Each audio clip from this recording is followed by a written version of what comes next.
Hello, good people. Welcome to our show. Hello, bad people. Welcome to our show. Hello, guys. Welcome. Today, I'm so excited to discuss more about SEO, digital marketing, and of course, we are going to touch AI because today we can't ignore this tool. And if you do it smart, you can get great results. I'm so excited to discuss all this topic with Emanuel. How are you? Hey, Anatoly, nice to be back again. I'm excellent. How about yourself? Yeah, doing great. Looking forward to learn more. I know I always have good engagement with all your episodes. You spoke 4 times. It's 5 times on my podcast. It's absolutely record. I love it. And we grow our audience. We get a lot more people who can listen to this podcast, who can learn from us on LinkedIn, many other social media. So I'm so excited to learn more about everything what's going on in this world. Emanuel, I know about your experience. It's a great experience. You live in Canada, so basically, probably, I don't know, you will tell us you have some projects in Canada and you from Romania originally. Yeah, so I'm so excited to learn more about international SEO. Can you tell more about yourself? Well, first of all, it's a pleasure and a privilege to be a guest on your podcast. Now, for the fifth time, what can anybody say but thank you again? Thank you for everyone that engage and reach out to me from your previous episodes. Thank you to everyone who's watching us and keep doing the great job that you're doing, Anatoly, because let me tell you, if somebody didn't tell you before, let me tell you that you're making a difference. We're in digital marketing, we're in SEO, we're in AI, and if there's something constant is the fact that we can't stop learning. So it's not that we don't want to, but we can't stop learning. Otherwise, we'll be obsolete. How can we do that? Reading articles, watching podcasts, subscribe to YouTube channels such as yours. So thank you very much for all the work that you've been doing for the past several years and for having me as a guest as well. My name is Emanuel. As you said, I was born in Romania. I lived there for most of my life, but almost 10 years ago, I came to Canada in Toronto, and I've dedicated myself to as a full-time digital marketer since. I had previous experiences from back home. This is how I learned the SEO, as many others, by having my own business and trying to do this SEO and digital marketing stuff because, hey, one heard that it might be free, it might be cheaper, it might be free traffic and all those things. Spoiler alert, it's never like that. Nevertheless, I fell in love with the craft in itself and started learning more and applying and got a job and build a career around digital marketing. My background is in SEO, search engine optimization, traditionally known as search engine optimization. But I believe that overall, the term search experience optimization is more relevant in the search engine era and in the AI paradigm that we live in right now, because at the end of the day, it's an experience. And I like to work with clients. I like to consult. I like to make a positive difference in their business, drive more revenue. So sometimes I expand and go beyond SEO if I sense that there's another channel that can bring in more relevant business. I recommend. So that's why I recommend myself as a digital marketer. But SEO is my bread and butter and what I love the most. Awesome, amazing. Emanuel, you mentioned about some type of resources where we can learn about SEO, YouTube videos, blog posts, many other channels, podcasts, and I love all of them. But I prefer reading. I love reading more. I like to read books and blog posts. Sometimes I can listen to audio podcasts as well because when I'm training, riding, anything like that. So I can touch this format as well, but my loving format is reading. But the main problem, what I can see when new professionals want to become professionals, they learn a lot and do almost nothing. For me, it doesn't work. I mean, like you need to make your hands dirty. If you learn a lot, it doesn't mean you can get results. But if you try everything what you've learned, then you can get results. Can you tell from your experience how to do it right, especially today in AI era? So a lot of information online, a lot of guides, great guides, bad guides, I don't know, many. So how to figure out which one is good and to try test this? Excellent question. You caught me off guard there, but as everything else, by doing so, actually doing, and as you said, getting your hands dirty will actually make the difference. Obviously, you can read a lot, and don't take anything for granted that you read in digital marketing, especially from Google, because as we have seen, they say one thing, but actually they do another thing. So by doing, for sure, the reading, the podcast watching, attending conferences, engaging with others, being member of masterminds or groups on Slack, Facebook, and so on, can only add to your knowledge and make you a better consultant, a better digital marketer, a better SEO person. But by doing is actually how you can, we say hello to our friend Craig, by actually doing is how you learn, right? Because you need to, if we're talking strictly about SEO, you need to take a project from start, do your own research, keywords, competitors, market, industry, so forth. What do they show up? The first top 3 results. Who are they, and why do they show up over there, right? Then going to the technical stuff as well.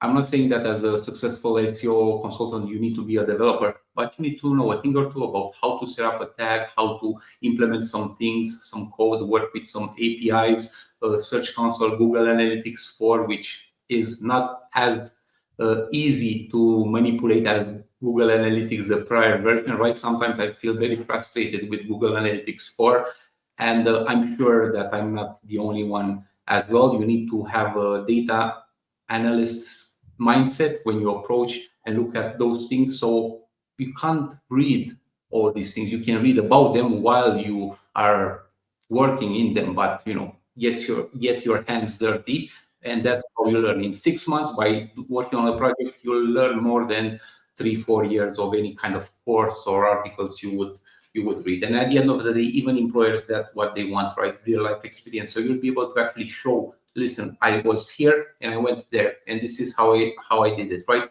These are the things that I can help you with. And obviously you'll be more easy to get hired than if you actually don't know what you're talking about, which is something quite common in our industry, unfortunately. Yeah. And I'm not sure about it's a good idea to join college to get marketing education, because our industry is going really fast. Many things are changing, and I never got any marketing education. My first high degree was finance, and and I worked on this niche for a long time. I built some offline business, not bad, but world crisis changed everything. So and I switched online. So that was the best decision that I could do. And I learned marketing myself because I tried to create something online, but many SEO experts couldn't provide good results to my projects. So, and I found one interesting way. You need to learn yourself. If you don't learn, even when I cooperate with clients, and if I see they have poor skills, I tell them, just learn it. It doesn't matter. You need to understand what you want to delegate to others. You need to understand the basic, then you can cooperate with experts. You can get great results, but you need to understand how it works. So when I started to learn, I found that you don't need marketing degree. You need to do your hands dirty. You need to just do things, to provide results. And after getting some recognition, a few universities invited us to check out their students. We came. I was frustrated, so real poor skills, nothing special, just generic. Without having this high degree, I got it. Probably marketing is not the best place for college. Medicine, health, I don't know, such industries needed, but about marketing, I'm not sure about that. So what do you think? Hopefully medicine, yeah, they should go to school. I would love for my doctor to have been to med school for all those years and all those things. I 200%, not 100%, but 200% agree. Nevertheless, there are some things that I've learned during the university myself. I have a business administration bachelor's degree. And I remember even now some database courses, right, where I learned some of the fundamentals that can I apply even today in my work, right? Because as a digital marketer, you need to work with a CRM, with some custom integration, again, with some APIs. You look at data, you look at databases. So that in a sense can help, but at the end of the day, right now in 2025, especially in the AI paradigm, I believe that the fundamentals are more important than ever, and the smart digital marketer or a new person who wants to be in digital marketing can easily get their hands dirty and in 6 months get some results that can set up for a successful career and life overall. Yeah, we got a comment from Craig Campbell. He's well-known SEO expert, And and yeah, I've learned a lot from him. But the last time that I learned, he explained a lot about black hat SEO. I don't know what he does today. Probably he doesn't do it, or I don't know. But you mentioned about manipulation. Can you tell from your perspective? About this thing, because the last time I see a lot of geo guides, generative engine experience from well-known experts, real popular influencers, experts who can create these guides to explain how you need to create content for AI search. And I'm really not sure about that, because things are changing fast. Even Google can change algorithm. It takes time, and it doesn't change dramatically. But in AI, according to some data, 40-60% of all searches change in 1 month. I check another study that 70% of all searches change in 2-3 months in Gemini. So basically, if you adapt to any new I don't know, guide, you try to manipulate this algorithm, it can be changed. What do you think about that? There's so many things to unpack here. I'll take it one by one. When it comes to changes, we've been working in SEO and with Google for a while now. So we're all accustomed to changes, and fortunately or unfortunately, many businesses and sites have been hit by changes in algorithm that completely wiped them out, put people out of business or made millionaires for others.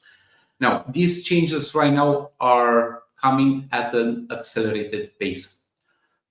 I'm not sure if it's easier for us who've been in the game for a while or more confusing rather than somebody who's just starting in the game. But everything that we've done so far hasn't changed. The pace at which we are doing it and things are changing are considerably impacting and happening faster. Now, there's this thing in business and overall.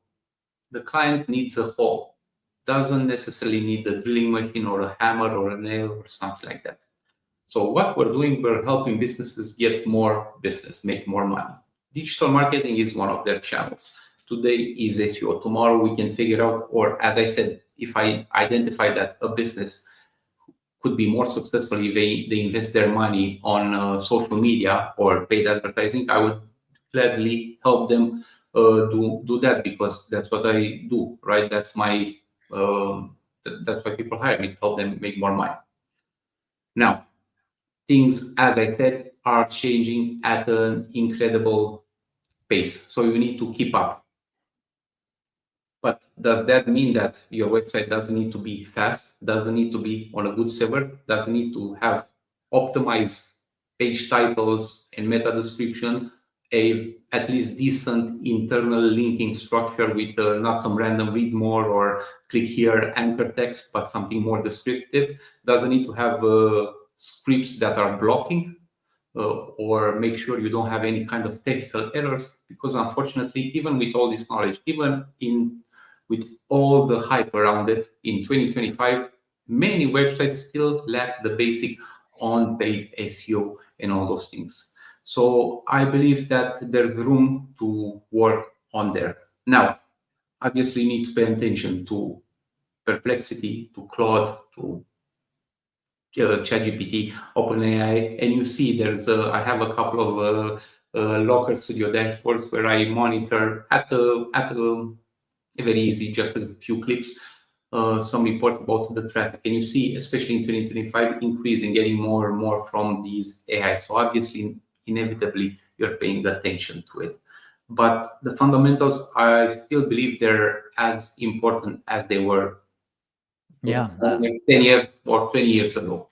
Yeah, for me, for now, I like more to read books about marketing, than digital marketing. Because if you learn about marketing, about human psychology, then you can adapt to whatever happens. And marketers on TV and radio didn't lose their job; they adapted to digital. And today, I think like SEO specialists can adapt to whatever happens. Even speed plays a huge role at any environment. It doesn't matter what kind of channel do you use. If you create valuable high quality content, it will help at any environment. So it doesn't matter if you get traffic on Google, on YouTube, or from any other channel, direct branding. So it's important to have high quality valuable content. um, uh, Backlinks, link building, of course it's important. Authority, you can bring strong brand recognition. You can do many things. It's not only to create links for the sake of weight. If these links can bring traffic, if these links can create brand awareness, I think today you need to touch any SEO channel and think, can it help not only SEO? So if you feel that your content or link building or any other thing can help in other channels, then it will work for SEO and AI search. What do you think? I have an anecdote on this topic.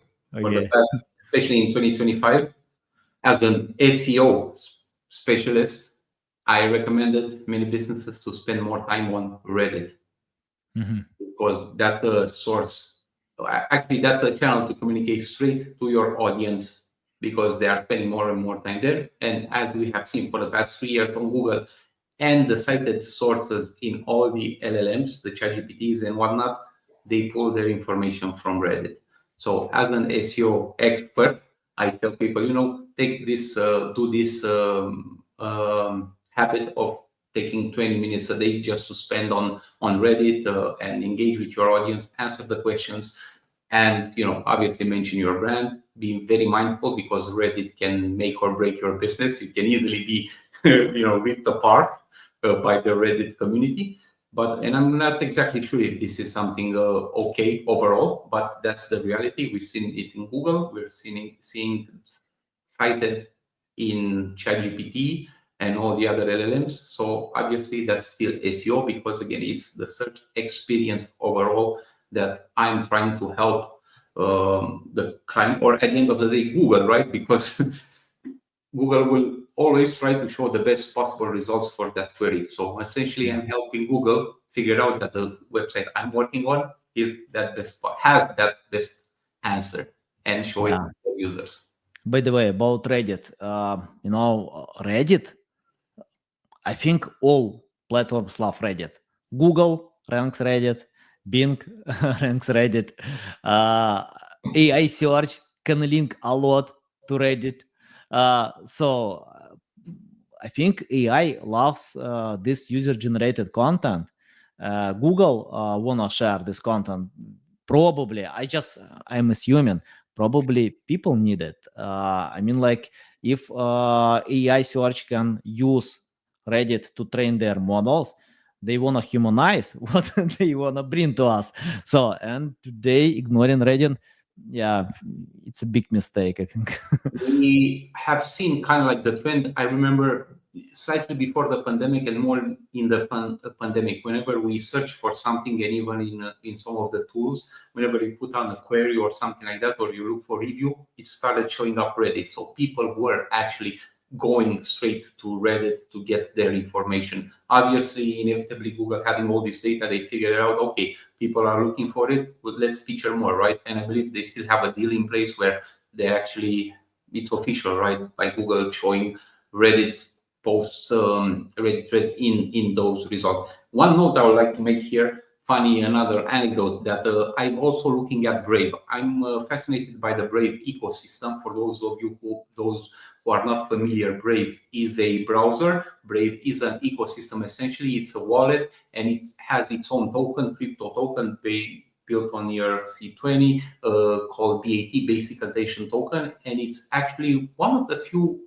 blockchain-based projects that have put into reality and has an actual use case. And I love how they work with the advertising, the reward system. You're getting incentivized to see ads, you can contribute, and all those things. They also have their own search engine, which is a different perspective.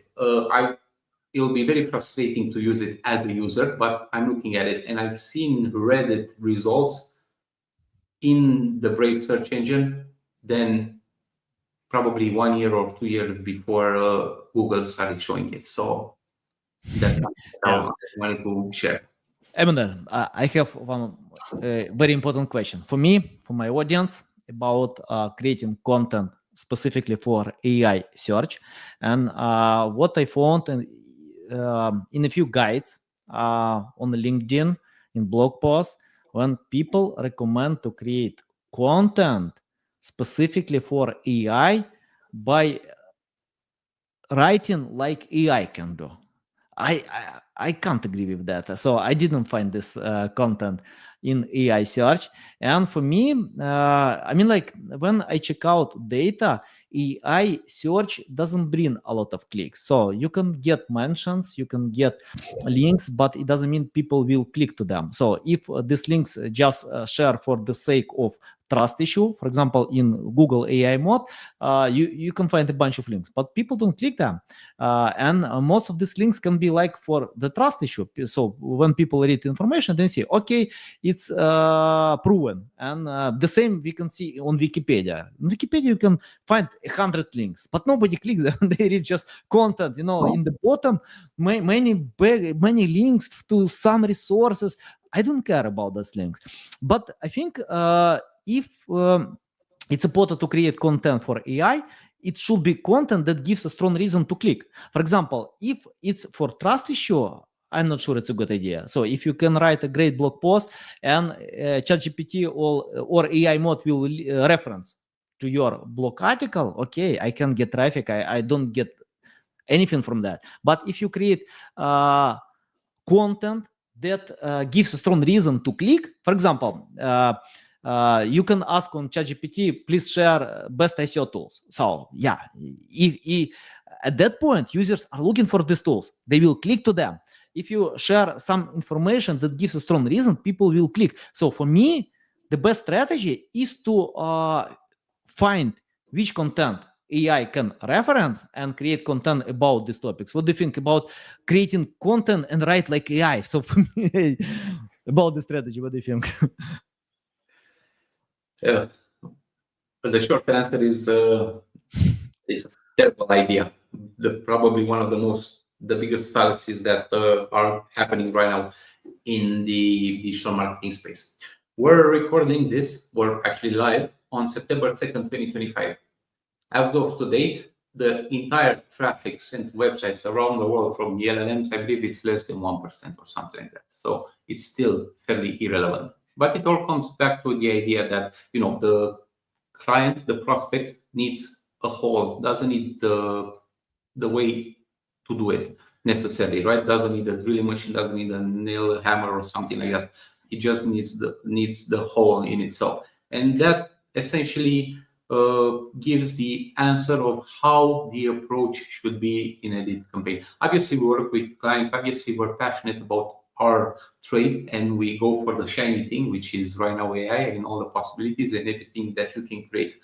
But if we take a step back and look at the bigger picture in terms of businesses, it's still very infantile. We're at a very young age right now, and it's just essentially playing around. Yeah, writing for AI as AI can bring some results in some niche market for a very short term. But where would you be in 6 months from now, in 3 years from now?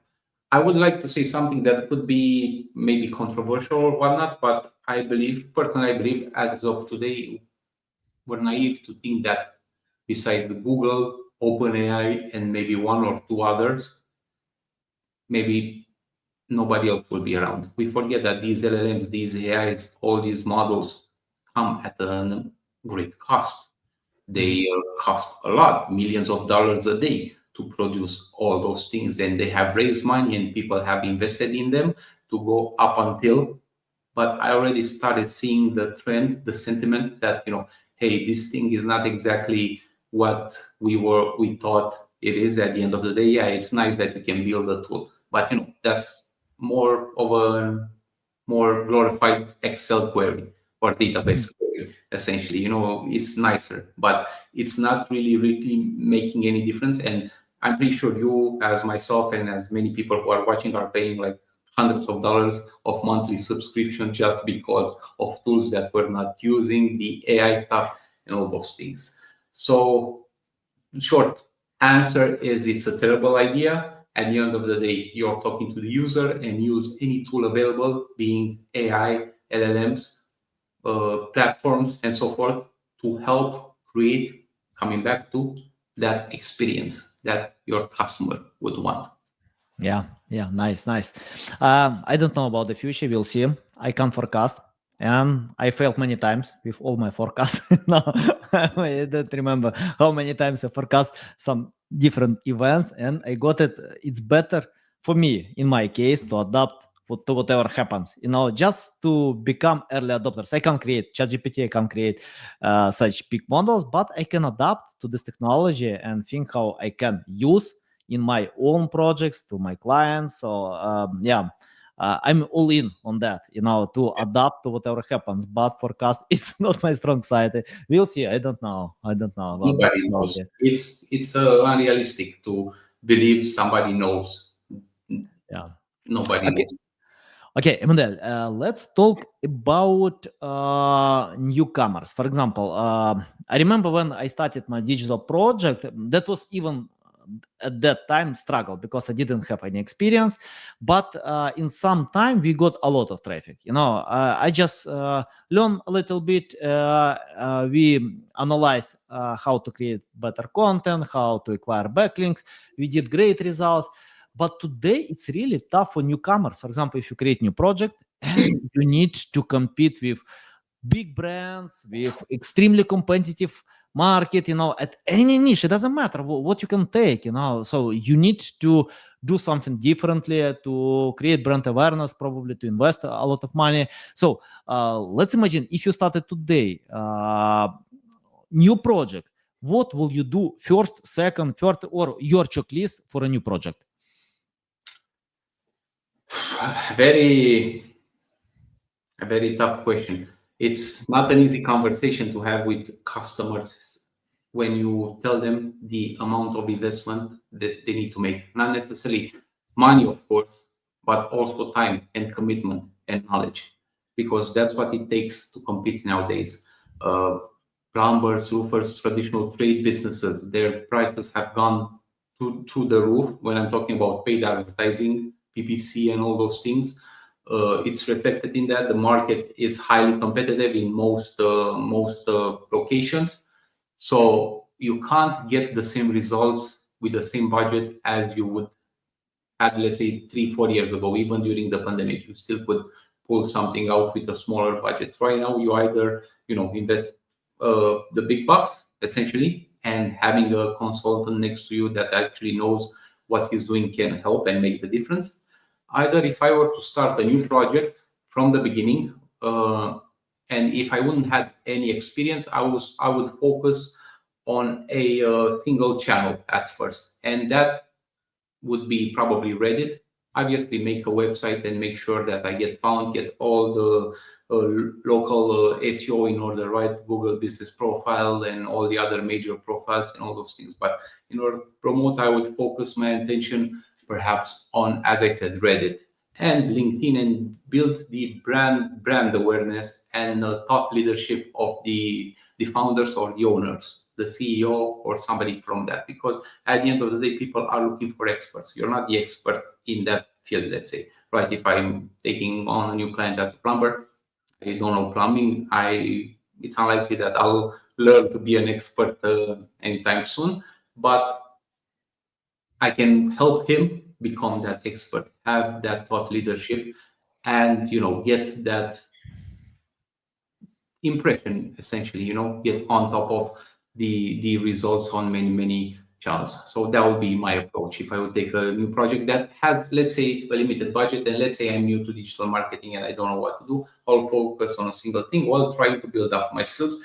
And last thing, contrary to many beliefs, I believe in the AI paradigm, it's even more important to know the development side, the code development. So getting your HTML, CSS, and JavaScript in order is imperative to be successful, because you can easily, have ChatGPT create you a landing page. Yes, but you won't believe how many issues can something like that raise. Not just security, but many other things, right?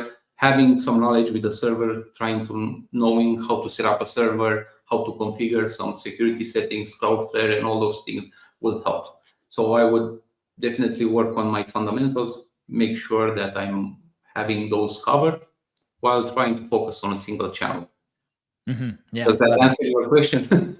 To answer this question, you need to reply like in 2 days, without stop. I know you can provide this answer, but we have this short format. We need to adapt, to adapt to AI, not the same. And I have my final question, very important. When I send this invitation to this podcast, you share that only jack of all trades will survive. I want to discuss more about that. I mean, for me, it's important to focus, on one specific niche, especially when you have limited resources. So I know some specialists who are great with email. I know someone who is good with LinkedIn, and they're good on LinkedIn. So, and ignore other channels like YouTube, Instagram, TikTok, but their engagement and sales on LinkedIn are insane, like $1 million, because people focus on one specific niche. But for me, jack of all trades in digital marketing can be someone who understands everything and can lead the team. So, for example, I think it's more about me, because when I compared my speed with my content manager to submit content on WordPress, I lost like 6 times, So my content manager can do this job 6 times faster because of having this experience. Even after having this challenge, I found that my content looks clumsy, compared to the content that specialists who can do this job every single day, can do much better. The same with any other role. For example, if I write online studies, for me, from the scratch, it takes time to spend, to learn, to research. But people who can do only one thing, they can become successful. For example, in SEO, some people are good with technical optimization. Someone is good just with one type of link building, skyscraper or guest posting, just one type of link building, not everything. So what do you mean about jack of all trades will survive in AI search? Specializing means success, and I 200% agree with that. Content writers, link builders, and even industry niches, right? You can be in just one niche, not necessarily as a service, but as an industry and all those things. But how would this look like in the next 5 years, for example?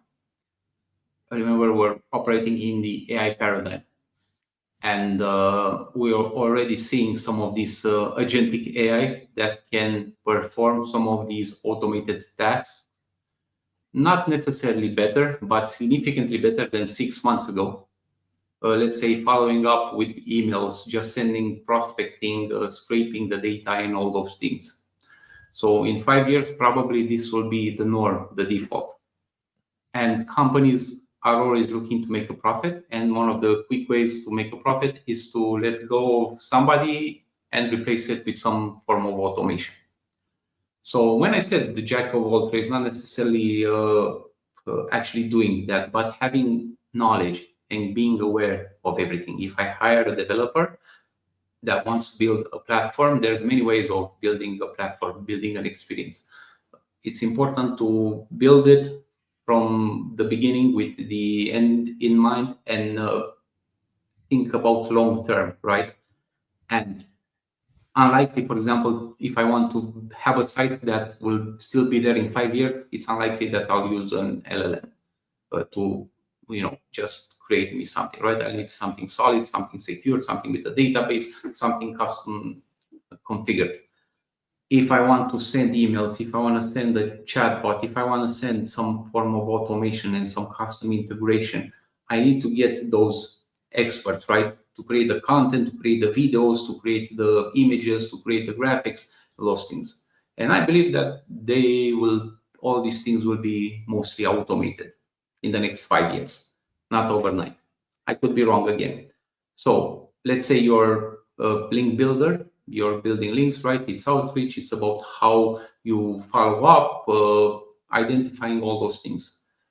Once, I can make that into a prompt as an employer, what would I need you? And then that's what you did your entire time.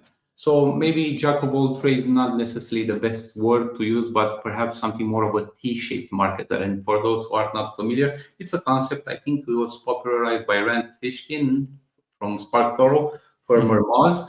And it's you have the T, the top part of digital marketing. You have email, website, SEO, paid ads, social media, research, analytics, all those things, but you specialize in one thing. So probably our T-shaped marketing is all those things, but we are focused on the SEO, and that's okay. But would you think that you will be successful if you don't know how to set up an email campaign automation, for example, or to set up a server or to install site, all those things? And those, I'm pretty sure that those are things that and I know them, and a few of us know as well. And unlikely we do them this ourselves. We don't have time, and not necessarily the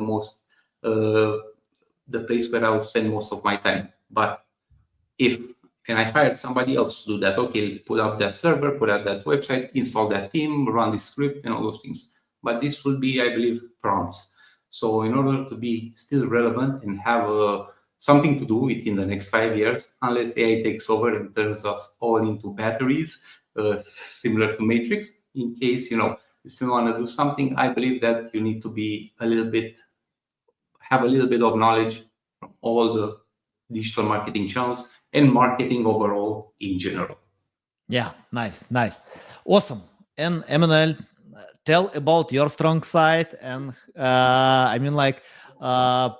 which clients you like more, which projects you pay more attention or can bring better results, and how our listeners can follow you, keep learning from you, and reach out to you. They're all my babies, so I can't say I like one baby more than the others, right?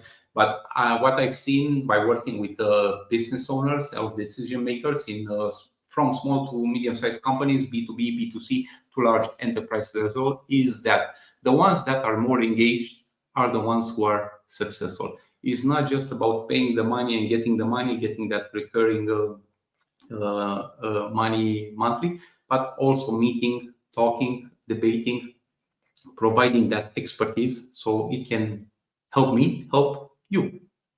I'm not a technical person in your field. Let's say I have a financial business that I want to promote. I'm not a financial expert, but I identify the opportunities and the long-hanging fruits. And with your help, as you are the expert, help me create that thing that will fill the gap of those opportunities. And yes, AI can help, but I wouldn't rely on what ChatGPT or any other LLM would give me and just publish it out there, because most likely it's irrelevant information, misleading, and it can have severe consequences legally, financially, and all the other things. Yeah, I love AI. I use a lot AI, but of course it's important to ask the right prompts and edit results, because, for example, when ChatGPT appeared, I still cooperate with writers, I still cooperate with experts, but after EEAT, I started to cooperate with real experts. I don't hire copywriters anymore. I just hire real experts, and I don't care they use AI or don't use AI. Even I never disallow anyone to use AI. Okay, use it if it can help you to research, to find correct data, but I need to get quality. If you do manually or with AI or 100% with AI, if you bring quality, I need this content. So I mean, like, experts can lead AI in the right direction. Experts can ask the right questions, because if you ask me to write any good article about weight loss, I can't. I have personal experience to lose weight, but I can't create something valuable. But if you ask me about SEO digital marketing, I can, because I have experience. I'm working on this. So it's the same with any other niche. You can use AI, ChatGPT, Claude, Grok, Perplexity, Gemini, but you need to know the topic. You need to understand how it works. Then you can lead AI in the right direction. Even ChatGPT are looking for an expert. Yes. Content manager for ChatGPT, because ChatGPT created machine, but they need a driver who can drive this machine. Yeah, Emanuel, it's a big pleasure to get on my show, to learn from you. Welcome back anytime to share more valuable bombs that you can do. I hope we can do a lot more episodes before AI bots will replace us. I don't know, AI influencers can speak on this podcast, but for now, we still humans. We still share valuable insights. Guys, I recommend to anyone to follow Emanuel Petrescu on social media. Keep learning from him. Reach out to him. If you want to cooperate with Emanuel, please tell him that you found this stuff on this podcast. Okay, guys, love you. See you.